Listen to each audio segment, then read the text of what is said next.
Hi guys, tayo gagawa ng cut. Natawa talaga. Hello guys, ito gagawa tayo ng gamot-gamot. Gamot-gamot sa sa bawang. Magbababad tayo ng bawang. Kay Habi ay bawang at honey. Sa akin naman bawang at apple cider vinegar. So, maganda daw yan sa katawan. Kaya tayo ay gumawa na. Ayan, magbabalat-balat muna ako ng bawang. Medyo marami-rami ito. Kaya, pagtyagaan nyo na.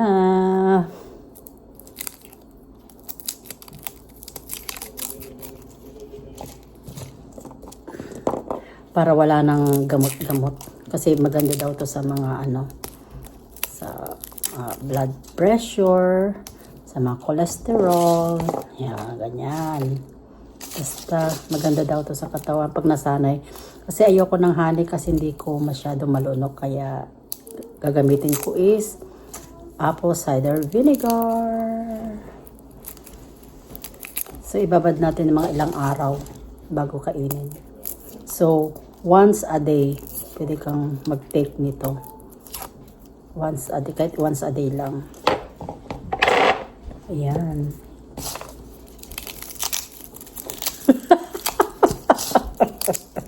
Pinapatawa ko ng asawa ko.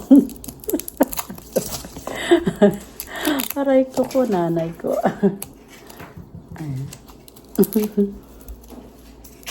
Lalo sa maganda ko sa mga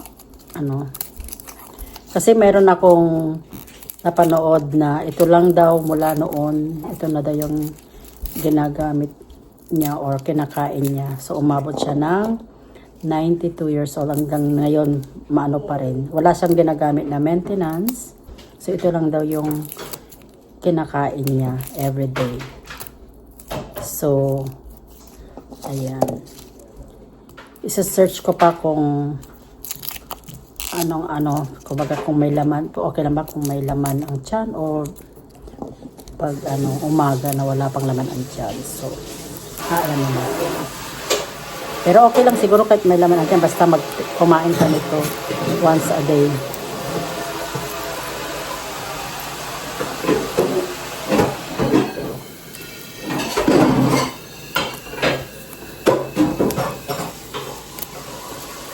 Sarap, pinaka-vitamins mo na to eh. Hindi daw siya nag-iinom-inom ng mga vitamins na mga vitamins. Wala daw siya. Ito lang ang pinakain niya everyday. Ito lang kanyang maintenance. So guys, eto na nga. Ilagay na natin ang binalatan nating bawang. Ayan. How much honey are you gonna use though? The whole thing? Yeah. Really? Yeah. Well, what about if I want honey? No. Okay guys, so lagyan na natin ng honey. Bale, lampasin natin. Like, lagpas ng bawang. Ayan. Pure honey dapat. Pure honey. Honey, honey, honey.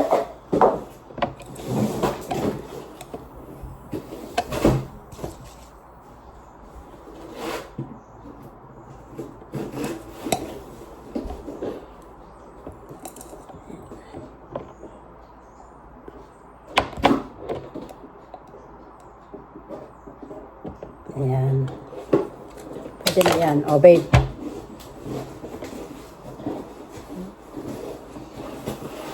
Just eat once a day. But, maybe wait for 3 to 5 days. 5 days before you eat this one, okay? Since it's good. Oh, how about me? Where's mine? Ayan, meron na tayong honey, honey, honey. Para sa, ito na ang magiging maintenance nyo. Try natin. Sabi nila effective daw ito. Ayan.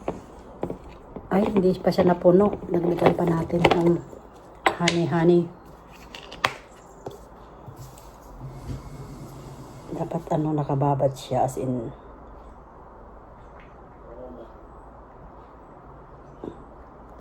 Yan, dapat natatakpan siya para babad na babad. Ayan. Kasi bababa pa yan eh. Yan, dapat yan. Para yung mga dulo. Yan guys. Dapat gagawa rin ako kaso wala na palang bawang. Kaya iuwi ko na lang sa bahay. Doon ako gagawa ng sa akin kasi marami akong bawang doon. Tsaka apple cider. Yan, pag tumatanda na, kailangan na medyo habang wala pa tayong maintenance, tayo kahit ayoko ng bawang, pero maganda daw sa katawan ko. So, we will try it. Thank you for watching guys. Bye.